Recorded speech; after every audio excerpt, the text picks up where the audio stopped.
Prečo by si vôbec mal kalibrovať svoj monitor, však fotografie preboha netlačíš? Až do momentu, kým nejakú tlačiť pôjdeš.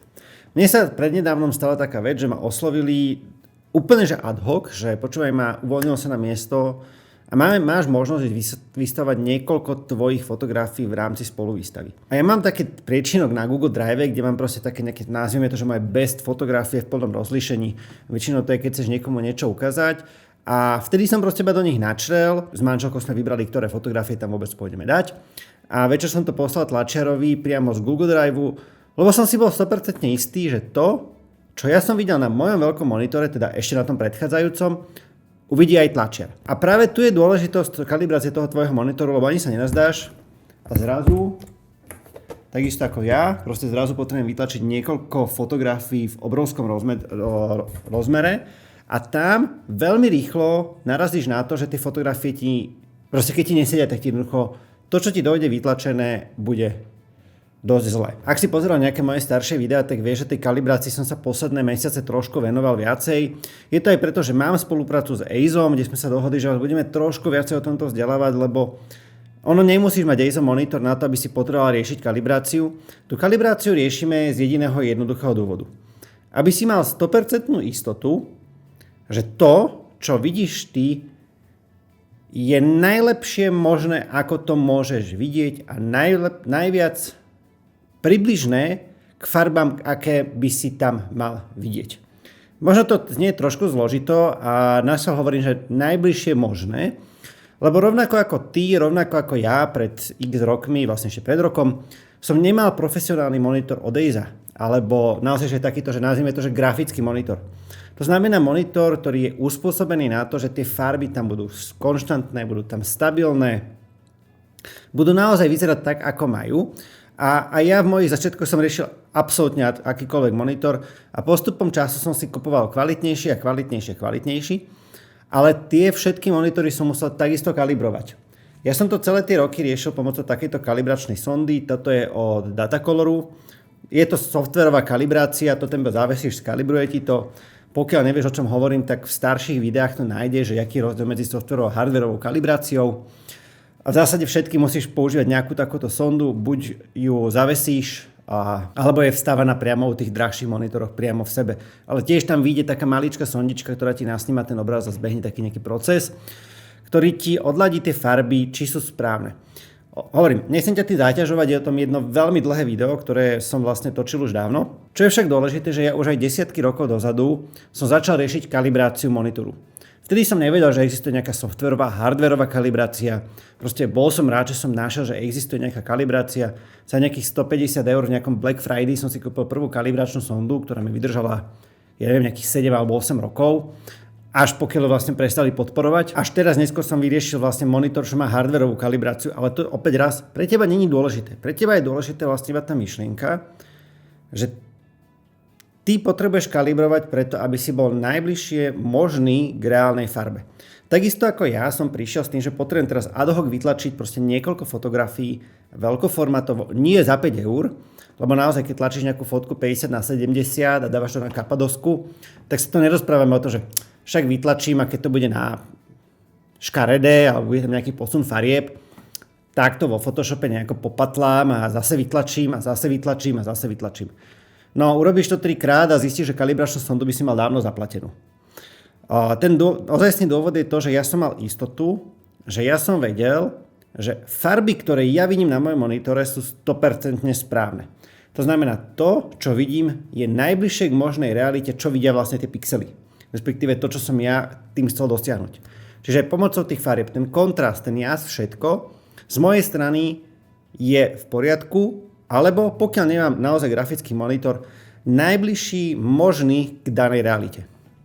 A ja keď to pošlem kvalitnému tlačiarovi, tak on si to tiež otvorí na svojom vykalibrovanom monitore, nič s tým nebude robiť, ale ja keď mu poviem, že tam chcem baritový papier od Fomeju, alebo tam chce mať nejakú špecialitu, tak on vie, že vloží do tej tlačiarne ten svoj papier, načíta správny ICC profil a vytlačí to. To znamená, keď tá fotografia vyleze z tlačiarne, tak ten tlačiar to isté, čo uvidí na tej fotografii, uvidí na svojom monitore vedľa toho A to isté, čo dostanem ja vytlačené, tak takúto istú tú fotografiu, kebyže priložím k tomu monitoru tej pôvodnej fotografii, tak tie farby, ten kontrast, všetko bude absolútne identické. Toto je celý ten dôvod, prečo vôbec my riešime tú kalibráciu.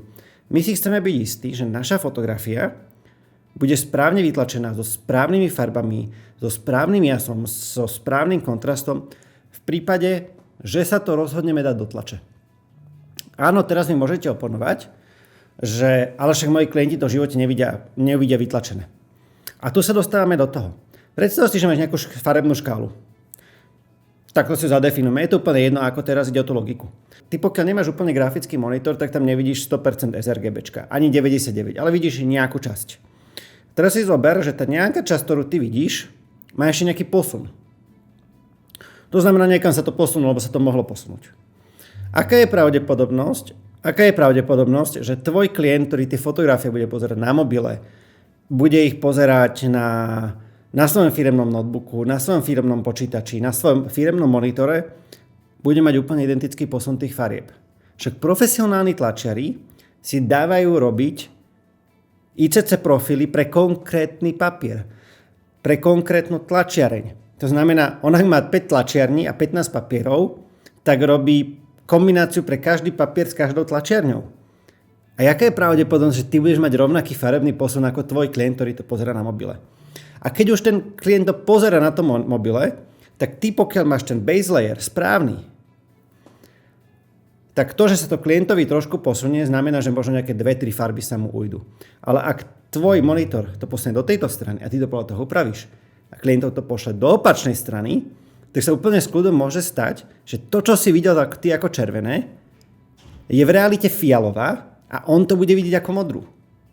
A toto je ten najväčší problém. To znamená, my kalibráciou monitora v ideálnom prípade eliminujeme tieto problémy a úplne zmiznú. Práve preto, keď sa rozprávame, že naozaj, že profík to profík, ako ja, keď som poslal tie fotografie do tlače, ale v tom reálnom svete, tým, že my nedokážeme zabezpečiť, že druhá strana má vykalibrovaný monitor, my znižujeme riziko na absolútne čo najmenšie práve tým, že máme istotu, že z našej strany to odišlo poriadne a predsa o tom to je takisto, ako chcem urobiť najkrajšiu fotografiu na mieste, kúpujem si drahé 1:2 objektívy a neviem aké všetky blbosti, tak najmenej čo môžem urobiť je to, že si kúpim kalibračnú sondu a vykalibrujem si svoj monitor a v lepšom prípade si kúpim monitor s hardwarovou kalibráciou a vykalibrujem si ten monitor opäť raz a tým vlastne absolútne z mojej strany ako profesionála viem, že všetko to, čo som odovzdal, bude 100% správne. Takže ja, alebo respektíve klient, keď príde a vytlačí si tú fotografiu, lebo si ju chce zavesiť na stenu, tak vy viete, že čierna bude čiernou, že modrá bude modrou a že ten prechod, ten mikrotieň na tej modelkynej tvári alebo na tom umeleckom diele, ktorý ste nedali vytlačiť za 500-600 eur, lebo keď to chceš nejaký veľký formát, tak to niečo stojí, tak vieš, že to bude správne. A toto je presne ten dôvod, prečo tú kalibráciu riešime. Ako som ti už povedal, ja fakt kalibrujem proste pomaly 15 rokov. Ešte som nemal ani L-kové objektívy a už som si kupoval kalibračnú sondu, lebo ten L-kový objektív stál 1000 eur, tá kalibračná sonda stala 150. Ja darmo budem mať L-kový objektív, keď bude mať škaredé farby. Ja darmo budem mať L-kový objektív, keď proste potom to pokazím v počítači. Čiže z mojej strany tá kalibrácia, aspoň pomocou tej sondy, tá softwarová kalibrácia, by mal byť absolútne prvý step, ktorý človek urobí, ako náhle začne rozmýšľať, že chce sa tou fotografiou živiť. Lebo tá investícia nie je až taká veľká ako niektoré iné záležitosti. A zároveň ďalší step je už potom mať kvalitný, poriadny monitor, na ktorý sa viem spoľahnúť, viem, že ho nemusím prekalibrovať každé 2-3 dní, ale viem, že raz ho vykalibrujem a mám 2 až 3 mesiace úplne bez problémov, pokoj. Takže ako vždy, daj mi do komentára vedieť, čo si ty o tomto myslíš, či vôbec riešiš tú kalibráciu, lebo za mňa, ako vidíš, to není iba o tom, že idem do tlače, ale o tom, že snažím sa ako keby eliminovať čo najviac to riziko, ktoré môže nastať s nejakým potenciálnymi problémami. A tu ešte dám takú myšlienku, ktorú som vlastne už povedal aj v predchádzajúcom videu. a začínam sa s ňou stretávať čoraz viacej a viacej. Na marketingových oddeleniach už dávno nie sú tie vyblednuté bangové monitory alebo nejaké CRTčka. Veľké firmy, a dosť som bol prekvapený aj ja sám, dneska už veľké firmy na marketingové oddelenie nakúpili dokonca veľakrát kvalitnejšie monitory, ako mám ja. No ja som prišiel ku klientovi, čo bola menšia firma, on tam mal 4K EIZO so zabudovanou stalibračnou sondou a povedal mi jedinú jednu vec, a to je vlastne to, čo som ja povedal v úvode. Pre neho je ten monitor a investícia do toho monitora lacnejšia ako dávať si pretlačať materiály, ktoré u neho zle vyzerajú. Je to aj príchodom toho AI a aj to, že veľa tých klientov si už aj menšie brožúry alebo proste menšie formáty do tlače rieši sama v nejakej kanve alebo v iných srandách. A veľakrát sa im proste stalo, že to dali vytlačiť a proste spálili zákazku tlačiara za pár stoviek až desiatok eur, lebo však on to videl v poriadku, grafikovi to došlo, grafik to dal v tlačiarni do tlače, ale tým, že tam nebol ten medzistupeň, tak oni mi proste potom prišli, že pozrite, ale vy ste to dali vytlačiť. Toto je vidno na vykalibrovanom monitore nášho grafika, my sme mysleli, že to je tak, jak ste to chceli. A to, že on to mal niekde posunuté. Shit happens. Čiže už naozaj aj tie marketingové firmy, alebo respektíve aj tí ľudia na marketingových oddeleniach začínajú mať kvalitné monitory. Začínajú mať naozaj drahé monitory a veľa z nich má naozaj aj tie monitory s tou vstavanou sondou, lebo netušili, že to dokážu vyriešiť takouto srandou a proste ušetriť. Oni jednoducho sa raz popalili, nabehli niekam do nejakej Alzy alebo niekde a že chcem monitor, ktorý viem kalibrovať. No čo vám povedia? Tento má kalibračnú sondu, kúpte si ho. Tak si ho kúpili. Čiže aj na toto treba začať rozmýšľať, že pozor, už aj klienti sa dostávajú do toho štádia, že majú tie monitory kvalitné. Ďalšia vec je vývoj všeobecne softvéru, že dneska už kvalitné farby, alebo respektíve semikvalitné farby vidíte na každom druhom zariadení. Appleské displeje nie sú úplne 100%, ale sú veľmi dobré. No a teraz, keď ty na to napojíš nejaký, ja neviem, randomný monitor, ktorý nevykalibruješ, máš tam obrovský posun, no tak to, čo ty vidíš správne, ten klient vidí úplne ustrelené. Takže opäť raz daj mi do komentára vedieť, čo si ty o tomto myslíš a či to iba náhodou ja zase neoverthinkujem, alebo proste možno sa iba stretávam s inými ľuďmi a s inou klientelou, ktoré si na to dáva extrémne záležať. Ale ja mám istotu, že odkedy mám kalibračnú sondu, tak aj keď vyťahnem 10 rokov staré fotky, pravdepodobne sa na ne nebudem chcieť pozerať, lebo sa za ne budem hanbiť, ale viem, že to, čo som odozdal klientovi, má minimálne najlepšie možné farby, v akej tej v tom čase, keď som to fotil, boli možné dosiahnuteľné.